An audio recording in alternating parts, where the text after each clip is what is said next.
Governor Tony Evers vetoed a Republican-backed bill today that was designed to ban gender-affirming surgeries for minors in Wisconsin. The proposals targeted doctors. They would have stopped them from performing the operations.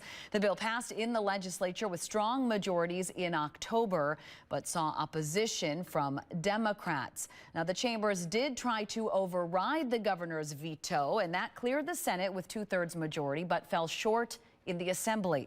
Governor Evers also blocked a provision in the most recent biennial budget that would have stopped the use of Medicaid dollars on gender-affirming procedures.